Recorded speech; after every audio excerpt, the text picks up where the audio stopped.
వైకుంఠ ఏకాదశి రోజున తులసి అర్చన మహిమ. నమస్కారం భక్తులారా, ఈరోజు మనం తెలుసుకోబోయే విషయం వైకుంఠ ఏకాదశి రోజున తులసితో చేసే అర్చన మహిమ, పూజా విశిష్టత, దానివల్ల లభించే అపారమైన ఫలితాలు. సంవత్సరంలో ఒకసారి వచ్చే ఈ పవిత్ర దినం మన జీవితాన్ని మార్చే శక్తి కలిగి ఉంది. ఈరోజు చేసిన ఒక్క చిన్న పూజ కోట్ల జన్మల పుణ్యానికి సమానమని శాస్త్రాలు చెబుతున్నాయి. అసలు ఎందుకు వైకుంఠ ఏకాదశి అంత పవిత్రం? తులసి అర్చన ఎందుకు శ్రీహరికి అత్యంత ప్రియం? ఇవన్నీ ఇప్పుడు పూర్తిగా తెలుసుకుందాం. వైకుంఠ ఏకాదశి ప్రాముఖ్యత.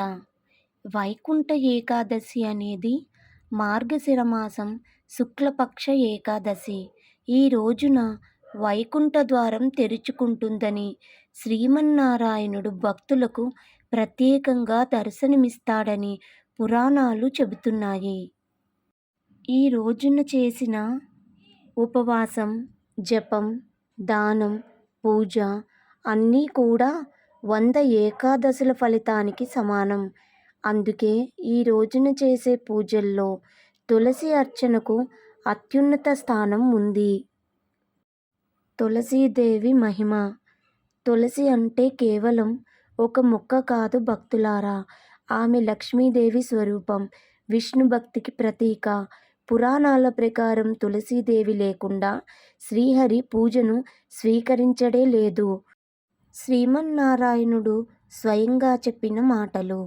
తులసి అర్పించని పూజ నాకు ప్రీతికరం కాదు. అందుకే వైకుంఠ ఏకాదశి రోజున తులసితో చేసిన ఒక్క అర్చన అపారమైన పుణ్యాన్ని ఇస్తుంది. తులసి అర్చన చేసే విధానం ఇప్పుడు చాలా సులభంగా. వైకుంఠ ఏకాదశి రోజున తులసి అర్చన చేసే పద్ధతి. 1. ఉదయం బ్రహ్మముహూర్తంలో లేచి శుభ్రంగా స్నానం చేయాలి. 2. శుభ్రమైన పసుపు లేదా తెల్ల వస్త్రాలు ధరించాలి. 3. తులసి చెట్టుకు దీపం వెలిగించి నమస్కరించాలి. 4. శ్రీమన్నారాయణుడి చిత్రం ముందు తులసి దళాలు అర్పించాలి. 5. ఈ మంత్రం జపించాలి. ఓం నమో నారాయణాయ 108 సార్లు. 6. అవకాశం ఉంటే విష్ణు సహస్రనామం లేదా తులసి అష్టోత్తరం చదవాలి. తులసి అర్చన వల్ల లభించే ఫలితాలు.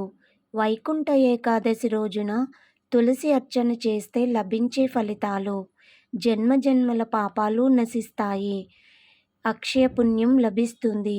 కుటుంబంలో శాంతి నెలకొంటుంది. ధన ఐశ్వర్య అభివృద్ధి, దాంపత్య జీవితంలో సుఖం, ఆరోగ్యం, దీర్ఘాయువు, మరణానంతరం వైకుంఠ ప్రాప్తి. ఇది శాస్త్రాల్లో కూడా చెప్పిన సత్యం.